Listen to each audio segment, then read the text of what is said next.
इस मामले के ऊपर डिस्कशन करनी पड़ी।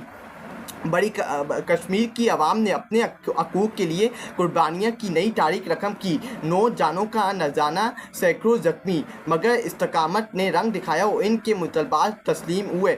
कोटकी की आवाम भी आज इसी अज़म और हौसले के साथ खड़े हैं। नाइंसाफ़ी और जुल्म ज़्यादा देर नहीं चल सकता, हम पीछे नहीं हटेंगे, हम अपने हकूक़ लेकर रहेंगे, चाहे इसके लिए कोई भी कुर्बानी क्यों ना देनी पड़ी। ये है कश्मीरी आवाम। कश्मीरी आवाम निकले, प्रोटेस्ट किया, कोई अपने हाथों में कोई डंडा बंदूक या कुछ नहीं उठाया। उन्होंने सिर्फ अपने राइट, अपने हकूक़ खुले आम, अपने हकूक़, अपने राइट के लिए मुतलबात सामने रखे कि हमारे हकूक़, हमारे राइट माने जाएँ। अगर नहीं माने जाएंगे, लेकिन पाकिस्तानी सिस्टम ने आगे से क्या किया, पंजाब पुलिस को वहाँ भेजा, वहाँ रेंजर्स को तैनात किया, वहाँ उनको गद्दार डिक्लेयर करने की कोशिश की, उनके खिलाफ मुहिम चलाने की कोशिश की। मीडिया के ऊपर ये चलाया गया कि कश्मीर के अंदर जो प्रोटेस्ट हो रहे हैं वो फेल हो गया, लेकिन बाद के अंदर जो ये तरीके ये बढ़ती रही, अवाम इस तरीके के अंदर आती रही। उन्होंने अपनी दुकानें, अपना सब कुछ बंद करके साइड पे कर दिया और हड़ताल के ऊपर कश्मीर पूरा चला गया। अवाम निकली, अवाम रोडों के ऊपर बैठी। पंजाब पुलिस जो वहाँ पहुंची थी, पंजाब पुलिस की जो उनकी पटलूनें हैं वो वहाँ लटकाई की। जिस तरह 1971 के अंदर पाकिस्तान की आर्मी के नौजवान अपनी पटलूनें छोड़ के भागे थे और पाकिस्तान की बेइज्जती करवाई थी, इसी तरह पंजाब पुलिस अपनी पटलूनें छोड़ के कश्मीर के अंदर बाकी है। ये इनके सलूकात है। आप अवाम के सामने जितनी भी पावर आजमा लें, गोलियाँ जितनी बजा लें, जितनी भी डंडे बजा लें, अवाम की ताकत के सामने आप नहीं खड़े हो सकते। आप अवाम की ताकत का मुकाबला नहीं कर सकते। आखिर में आपको आर होना लाजमी है और आपको आर ओ की, क्योंकि आप अवाम की ताकत का आर में मुकाबला नहीं कर सकते, क्योंकि अवाम की पावर ऐसी पावर है कि वो दुनिया के अजीम लोगों को, अजीम पावर्स को पीछे धकेल देती है और अपना हकूक़, अपने आइन लेके रहती है। हमने नेपाल के अंदर देखा, हमने बांग्लादेश के अंदर देखा, हमने श्रीलंका के अंदर देखा और अब कश्मीर ने भी साबित किया कि अवाम जब निकल आती है तो वो अपने हकूक़, अपने राइट के लिए, अपने हकूक़, अपने राइट लेके रहती है। इसी तरह पाकिस्तानी कौम को एक साथ मिलकर खड़ा होना पड़ेगा। सिबास रिजीम और इस रिजीम के लाने वाले इसराइल की भरपूर हमायत कर रहे हैं।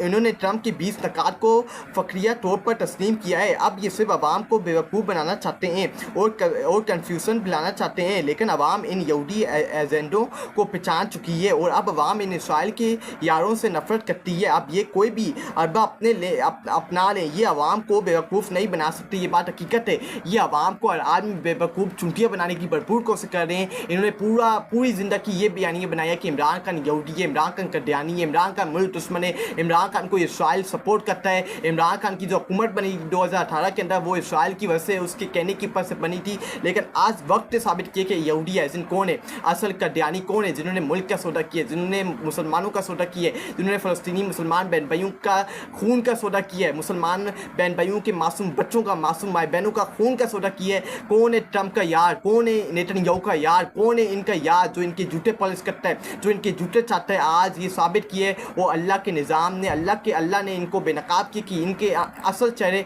अवाम के सामने, दुनिया के सामने खोल के सामने रखे हैं। वज़ीर आज़म सफ़र में थे, इसलिए ट्रंप का प्लान सही से देखने बगैर हमायती ट्वीट किया। ये इसाक डार कौमी असम्बली के अंदर कह रहे हैं कि वज़ीर आज़म सफ़र में थे, इसलिए ट्रंप का प्लान सही से देखने बगैर हमायत की ट्वीट की। ये इनके सलूकात है कि हमारा वज़ीर आज़म इतना गिरा हुआ है कि वो जहाज़ के अंदर बैठा हुआ है, उसने वो पॉइंट नहीं देखे। ये साग डार के मुताबिक उसने वो पॉइंट नहीं पढ़े, पॉइंट नहीं देखे, 20 पॉइंट जो नकाती हैं वो नहीं देखे और उसको उसके पर ट्वीट कर दिया कि हम डोनाल्ड ट्रंप के साथ खड़े हो रहे हो और डोनाल्ड ट्रंप के 20 नकाती पॉइंट के पर आमद दामद करेंगे और इसको सपोर्ट करते हैं। क्या बात है, इस कठपुतली वज़ीर आज़म की अकल, अगर यही बात है तो इनकी अकल देख लें। ये कितने बड़े नाअहल कठपुतली हैं जिनको मुल्क हवाले किया हुआ है, जिन्होंने मुल्क को, पाकिस्तान को पिछले 3 सालों में तबाह बर्बाद कर दिया और आज इसराइल मुसलमान बहन भाइयों का सौदा कर लिया।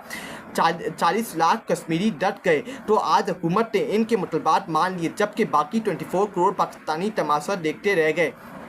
कश्मीरियों की बाती को सलाम है, उनकी जिस तरह उन्होंने डट के मुकाबला किया उनकी ज़रूरत को सलाम है। कश्मीरी ट्रू हैं, कश्मीरी आज 40 लाख कश्मीरी डट गए थे, उन्होंने मुजम्मत दिखाई, वो मुकाबला किया, मुताहिद होकर निकले, अपने मुतलबात माने और हुकूमत और पाकिस्तानी सिस्टम ने उनके साथ बैठ के उनके मुतलबात के पर रजामंदी दिखाई, दस्तखत किए और उनके मुतलबात मानने के पर रजामंद हुए। लेकिन आज पाकिस्तानी कौम 24 करोड़ अवाम पाकिस्तानी तमाशा देखती रही, लेकिन वो अपने हकूक़, अपने राइट के लिए ये बाहर नहीं निकल रहे। बांग्लादेश निकल चुकी है, श्रीलंका निकल चुकी है, नेपाल निकल चुका है, नेपाल की आवाम निकल चुकी है, इंडोनेशिया की आवाम निकल चुकी है, लेकिन पाकिस्तानी कौम कब निकलेगी?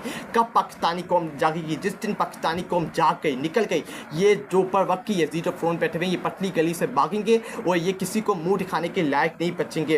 अहम 3 अवामी एक्शन कमेटी के रहनुमाओं ने पैगाम भेजा है कि मामला मुस्बत तरीके से आगे बढ़ रहे हैं। आधे घंटे से एग्रीमेंट साइन हो जाए, आधे घंटे में एग्रीमेंट साइन हो जाएगा। ये अवामी जो पार्टी है, अवामी एक्शन कमेटी है, इन्होंने इसके अंदर अपना एक अहम रोल अदा किया है। अगर मैं आपको एक पीछे लेके जाऊँ, कश्मीर के अंदर क्या हुआ है?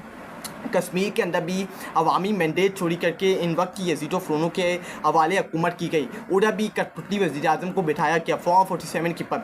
PTI वहाँ 25 सीटें जीती थी 24 के इलेक्शन के अंदर 8 फरवरी को, लेकिन वहाँ पीपल पार्टी, PMLN और बाकी जमातों को मिल के उनके कठपुतली वज़ीर आज़म फॉर्म 47 के वज़ीर आज़म को कश्मीर के पर बिठाया गया और PTI का मैंडेट चोरी करके इन वक्त की यजीदो फ़्रोनों के हवाले मुल्क कश्मीर हवाले किया गया। तो यही होना था जो इन्होंने तबाही बर्बादी वहाँ की। ये राना सनाउल्लाह की पिक्चर आपकी स्क्रीन के पर आ रही है। ये बंदा कश्मीर को कहता है मुज़ाकरात से पहले कि इनके ये दहशतगर्द हैं, ये पूरा मनसूबा बंदी के तहत हो रहा है, लेकिन अब देखिए अल्लाह की कुदरत की वहाँ टेबल के ऊपर बैठ के मुज़ाकरात कर रहा है कश्मीरी बहन भाइयों के साथ, उनके मुतलबात के ऊपर दस्तखत कर रहा है। ये इनके सलूकात है। मैं यही कहना चाहता हूँ जो कश्मीरियों को गद्दार डिक्लेयर कर रहे हैं, मैं उनको कहना चाहता हूँ पहले अपने गिरबानों में जान के देख लो, फिर कश्मीरियों को गद्दार डिक्लेयर करो। ये वही लोग हैं जो बलोचियों को भी गद्दार कहते हैं, कि पख्तूनों को भी गद्दार कहते हैं, ये कश्मीरियों को भी गद्दार कहते हैं, ये बंगालियों को भी गद्दार कहते थे, ये पंजाबी सिंधी को भी गद्दार कहते हैं। लेकिन ये सही है, बाकी सब गद्दार हैं जो अपने कानून, अपने राइट के लिए निकलेंगे, वो गद्दार हैं। और जो